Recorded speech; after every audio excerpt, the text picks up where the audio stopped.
Hello everyone and welcome back to my channel. So in today's video I'm going to be showing you guys how I drew this hair using coloured pencils.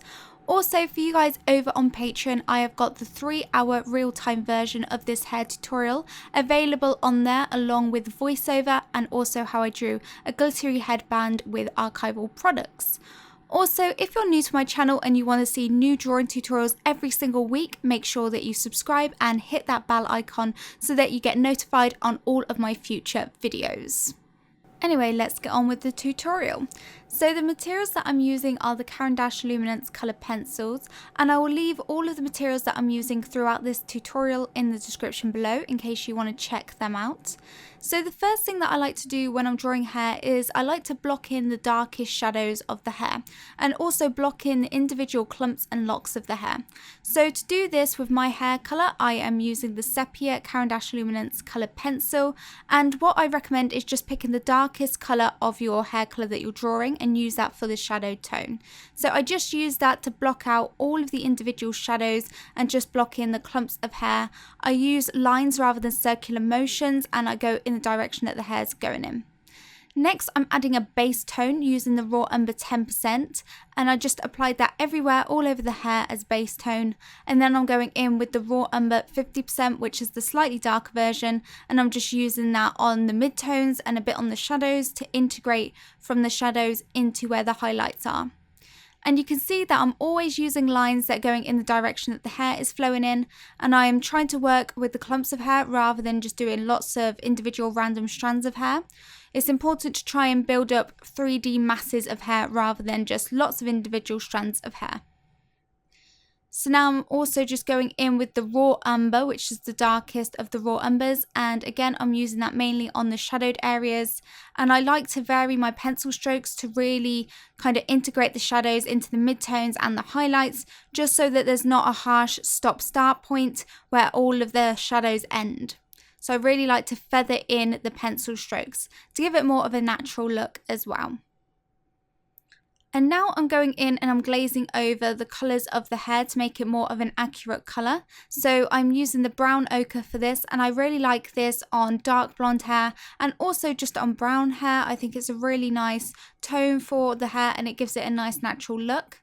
So I'm just layering that all over the hair. And when I'm drawing hair, I like to build it up in lots of really light layers. So I don't go with a lot of pressure at the start. I use quite light pressure, and I just slowly build up the pressure as I apply more and more layers, because if you apply too much pressure on the coloured pencil at the start, then it will burnish the paper, and it means that it flattens out the tooth of the paper so that it won't accept any more of the coloured pencil. So now what I'm doing is I'm using the burnt sienna, and this has got more of a reddish tone to it. And again, I'm just using this on the shadows. I'm feathering it into the mid-tone areas and highlights as well. And it just adds a bit more richness to the hair and a bit more depth within the colour.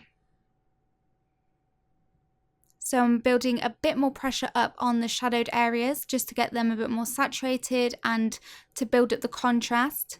With the realism, it's really important that you have a good contrast to make your drawing pop. So this means that you need some shadows, so darker areas, and then also some highlighted areas as well, just to give a nice contrast and make your drawing pop. If your reference photo doesn't have much of a high contrast, then you can always hype up the contrast a bit before you start your piece. So now I'm going in with some of the lighter brown ochres as well, and I'm using this to soften out the grain. So I'm using it to smooth all of the layers of pencil together and get a really smooth finish. And I'm also doing the same with the Raw Umbers on the shadowed areas. So as I start to build up more and more layers, I like to start to soften out the pencil strokes, get rid of the graininess, because if you have a grainy looking drawing, then it won't look as realistic as if you were to smooth and blend all of those pencil strokes out. I'm also now using some of the white coloured pencil on the highlighted areas just to make them pop a bit more, and also to blend them out a bit. And then I'm just individually going in with lots of different colours to help get the colour right. And so I'm using a bit of burnt ochre 10% now to blend some of the hair into where the skin is, so particularly around that hairline area. I just want to make that as natural a transition as possible. So it's really important to add little hairs around the hairline and just really softly transition that hair into the hairline. So it's not such a uniform shape, and you don't want the skin to just end and the hair to begin. You want it to be more of a soft transition. With realism, there's really rarely very any harsh lines. It's all about soft transitions and soft shadows and shading. So now I'm applying a bit more pressure on that white coloured pencil just to make it stand out a bit more and just to get some of those really bright highlights in.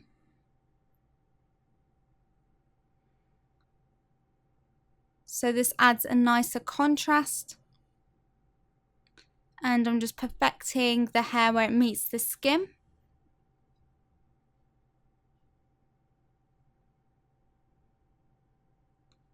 So adding this white also just helps smoothen everything out a bit. And you can see that I haven't drew in every single strand of hair. I've done it in terms of clumps and locks of hair, and it does look realistic. You don't need to draw every clump of hair and every strand of hair just to make it look realistic, because if you look at the reference photo, you can't see all the strands of hairs, you can just see different shapes. Okay, so now one of my favourite things to do with hair is to use this little crafting knife, and if you go on Amazon or go on my link, it's called an X-Acto knife. And what I do is I just use this to pull up some of the wax from the paper. So basically it scrapes off some of the wax pigment off the paper and it reveals lighter layers underneath. So this is really good to get flyaway hairs, or just to add a bit more detail within the clumps of hair, just to add a bit more of singular strands within the clumps of hair, and just to really break up all the different clumps. So I like doing that at the end. Also, if you lift up some of the colour, you can then go in with your white pencil and brighten certain areas up as well. So that is that area done. I like to work on hair in terms of different areas. I don't like to do it all in one go. I like to work on a certain section at a time. Otherwise, if you're trying to cover the whole head of hair, then you can start to rush, because it will take forever if you're trying to do the different steps across all of the hair. So you have more of a tendency to rush that way. Whereas if you focus on smaller areas at a time, then you're much more likely to pay more attention and really focus on that area and get it to the best of its ability. So again, I'm doing the exact same process. I added in the sepia, so the shadowed colours first. I was going in lines, flowing with the direction that the hair's going in. I then added some raw umbers and some base colours. So just look at your reference photo and look at what the base colours are for your particular coloured hair. If you're unsure what colours to use, then just swatch some colours on a piece of paper and then just run it along where the hair is and see which colours best match. It doesn't have to be a perfect match. The importance is that you have some contrasting colours, so some shadowed and highlighted colours. And then I've just gone in and glazed lots of different colours over the top. I then added some highlights with the white coloured pencil. And one tip is always make sure that your pencils are really, really sharp, especially if you want to get lots of details with the hair. And now I'm just going in with that crafting knife and I'm just making sure that I'm pulling up some little flyaway hairs just to break up all of the different clumps of hair.